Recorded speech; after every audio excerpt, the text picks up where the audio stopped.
Bonjour et bienvenue à tous. Il y a des dizaines de milliers d'années, notre planète était peuplée de créatures vraiment terrifiantes. Je vous montre un exemple si vous ne me croyez pas. Avez-vous déjà entendu parler du Titanoboa? Au cas où vous ne le saviez pas, le Titanoboa était le plus grand serpent qui ait jamais existé sur notre planète. Il mesurait 14 mètres de long et pesait environ 1 tonne. Bien sûr que c'est insensé, n'est-ce pas? Comme je sais que beaucoup d'entre nous ici n'avons aucune idée de ces bêtes bizarres qui se sont un jour baladées sur notre planète, j'ai rassemblé pour vous 10 animaux qui, par chance, n'existent plus. De toute façon, je suis sûr que vous allez adorer cette vidéo. Mais avant de commencer avec ce thème, j'ai pour vous une petite question. D'après vous, quelle est la ville la plus ancienne de France? Est-ce option A, Béziers? Option B, Marseille? Option C, Saint-Rémy-en-Bouzemont, Saint-Genest et Isson? Si vous pensez avoir la bonne réponse, c'est le moment de l'écrire dans les commentaires. Réponse en fin de vidéo.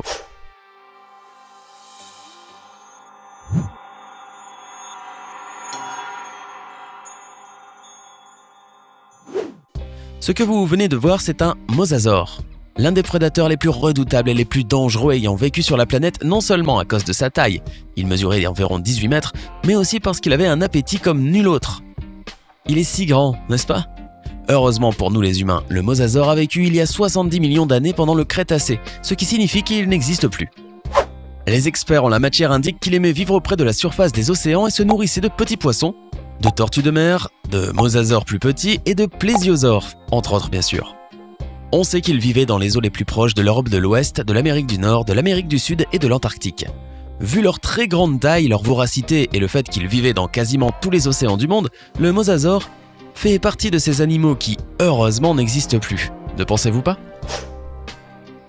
Bien que cet animal ressemble à un scorpion normal et ordinaire, la petite différence c'est qu'il mesurait environ 1 mètre. Pouvez-vous croire cela? Si vous comparez un Pulmonoscorpius de 1 mètre aux 19 cm que mesurent de nos jours les plus gros scorpions, celui-là était une vraie bête tout droit sortie de l'enfer même, n'est-ce pas? Je sais que vous allez vous demander si son venin était plus puissant que celui d'un scorpion normal. Bonne question. Or, comme ils vécurent il y a très longtemps, il n'existe pas d'échantillon pour déterminer la puissance de leur venin. Ce que vous devez savoir par contre, c'est que, vu leur anatomie, ils avaient de petites pinces et une queue épaisse. Le plus probable est qu'ils sécrétaient un venin capable de paralyser de très grands animaux d'une seule piqûre, sans parler d'un être humain. En raison de tout cela, et vu leur grande taille et leur puissant venin, c'est une chance qu'ils aient disparu il y a 300 millions d'années, pendant le Carbonifère. La première fois qu'on ait appris l'existence de ce scorpion, ce fut grâce à quelques fossiles découverts en Écosse, en 1994. Depuis, il fut classé comme l'une des espèces de scorpions les plus effrayantes de l'histoire.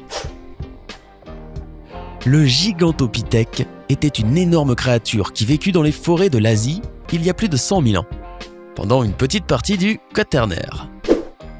D'après plusieurs études, cette créature qui pesait 545 kg et mesurait près de 3 mètres de haut est le plus grand primate qui ait marché sur la planète. Juste pour vous donner une idée, si nous le comparons aux gorilles qui sont également des bêtes imposantes, le Gigantopithèque était 2 ou 3 fois plus grand et plus fort qu'un gorille. Incroyable, n'est-ce pas? Face à ces conditions, un être humain n'aurait pas la moindre chance de lutter dans un combat corps à corps contre cette bête. Bien que ce soit triste qu'il n'existe plus, pour nos ancêtres, ce fut un soulagement qu'il ait disparu, en raison de sa taille et de la puissance qu'il dégageait. Depuis qu'on ait appris l'existence du Gigantopithèque en 1935, il fut classé comme l'une des bêtes les plus impressionnantes de l'histoire. Cet animal effrayant qui ressemble à un cafard gigantesque est en réalité un ancêtre des chilopodes et des mille-pattes, ayant vécu il y a 300 millions d'années. Je pense que si la vue de l'un de ces petits insectes vous fait peur, vous n'aimerez donc pas savoir qu'un Arthropleurat pouvait mesurer jusqu'à 2,30 m. Vous imaginez cela? Contrairement aux autres animaux de cette liste, l'Arthropleurat n'avait pas un comportement tellement violent et n'était pas non plus une super bête carnivore. Mais comme il n'y avait pas de prédateurs constituant une menace constante pour l'espèce, la grande majorité de ces animaux arrivèrent à l'âge adulte sans aucun problème, atteignant cette longueur incroyable de 2,30 m. Eh bien, pensez-y juste un instant. Vous imaginez que cette chose-là vous frôle la jambe pendant que vous vous promenez dans les bois? Heureusement qu'il n'existe plus. En raison de la grande taille qu'avaient ces bestioles qui ressemblent à des cafards géants, j'ai décidé qu'il n'y aurait aucun mal à les placer dans cette liste. Si vous avez très peur des serpents, vous serez certainement reconnaissant de savoir que les Titanoboa n'existent plus.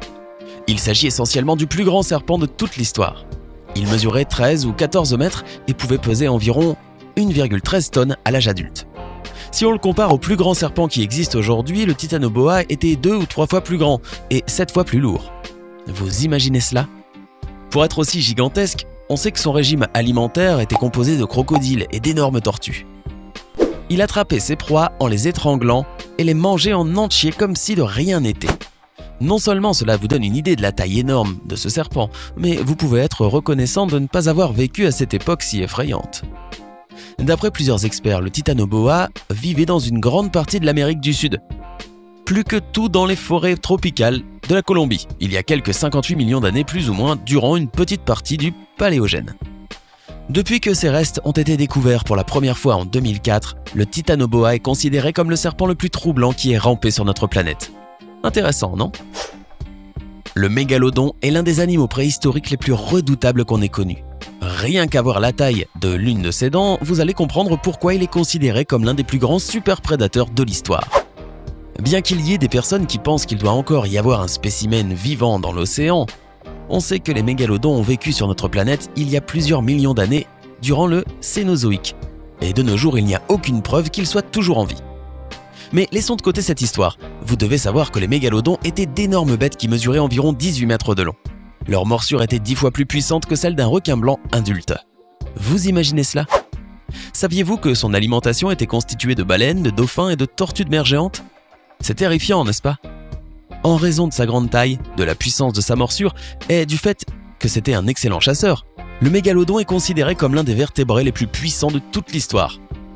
Par chance alors, ou peut-être par malchance, si vous auriez aimé en voir un, le dernier mégalodon a disparu il y a plus de 2 millions d'années. C'est le nom de l'un des céphalopodes les plus grands et les plus effrayants de tous les temps. Le Camérocéras avait 2 points forts qui le plaçaient parmi les super prédateurs ayant existé il y a des millions d'années, pendant l'Ordovicien. Tout d'abord, il possédait des tentacules forts et allongés qui lui permettaient d'attraper toutes sortes de proies, des petits poissons jusqu'à des créatures vraiment très grandes. Son deuxième point fort était son corps en forme de corne, non seulement parce qu'il mesurait environ 9 mètres, mais parce qu'il était très dur. C'est pourquoi il pouvait s'en servir pour déchiqueter n'importe quelle créature, quelle que fût sa force. Vu la forme de son corps et la force de ses tentacules, les experts le considèrent comme l'un des animaux des eaux profondes les plus redoutables du Paléozoïque et de l'histoire. Intéressant, n'est-ce pas? Depuis la découverte du premier fossile de Camérocéras en 1842, d'autres encore ont été découverts dans les eaux de la Chine continentale, en Europe et en Amérique du Nord. Presque partout. Ainsi, peu importe l'endroit où vous vous seriez caché dans l'océan, il y a 480 millions d'années, le Camérocéras vous aurait déchiré en morceaux. Cet animal a vécu dans plusieurs régions d'Asie, d'Amérique du Nord, d'Europe et d'Afrique il y a 15 millions d'années durant le Miocène. Il a l'air assez étrange, n'est-ce pas? La chose la plus remarquable chez le platybélodon, comme vous l'avez certainement déjà vu, est son étrange trompe. En raison de la forme de sa trompe, le platybélodon est aussi connu sous le nom de l'éléphant à dents de pelle. Bien que pour les experts, on ne sait pas encore s'il utilisait sa trompe comme pelle, ou comme faux, ou comme les deux, ce qui est certain, c'est qu'il avait une force extraordinaire, assez pour arracher de très grands arbres, comme si de rien n'était. Ça n'a plus l'air d'être aussi amusant, n'est-ce pas? Son existence a été découverte pour la première fois en 1928. Depuis, l'éléphant à dents de pelle figure dans la liste des éléphants les plus laids que l'on ait connus. Comme ils ont vécu un peu partout dans le monde, de l'Asie à l'Amérique du Nord, c'est un soulagement qu'ils n'existent plus. Les oiseaux. Terreur. Quel nom si descriptif, n'est-ce pas?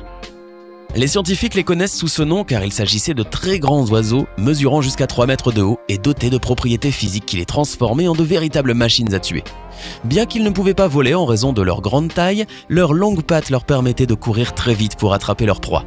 Pour vous donner une idée, imaginez ces oiseaux comme une autruche préhistorique, 2 fois plus haute et avec un bec très dur qui mesurait presque 1 mètre. Durant les 60 millions d'années où ils vécurent en Amérique du Sud, presque tout au long du Cénozoïque, ce furent de redoutables superprédateurs à l'appétit vorace. Raison pour laquelle les scientifiques décidèrent de leur donner officiellement le nom de oiseaux terreur. Heureusement pour nous, leur extinction survint il y a plus d'1 million d'années. Quelle terreur, n'est-ce pas? Et c'est tout pour aujourd'hui. J'espère que vous avez adoré cette vidéo sur les animaux qui, heureusement pour nous, n'existent plus. Si c'est le cas, n'oubliez pas de laisser un pouce bleu ci-dessus. Cela nous aide beaucoup pour savoir quels sont les thèmes que vous avez vraiment adorés. Sinon, la ville la plus ancienne du territoire français serait Béziers, dans l'Hérault, bâtie par les Grecs au VIe siècle avant Jésus-Christ, quelques années seulement avant Marseille. Hey, c'est tout pour aujourd'hui. Si vous avez aimé la vidéo, n'oubliez pas de la liker et de la partager avec vos amis. Et si vous êtes nouveau sur la chaîne, n'oubliez pas de vous abonner et d'activer la notification. Bye bye!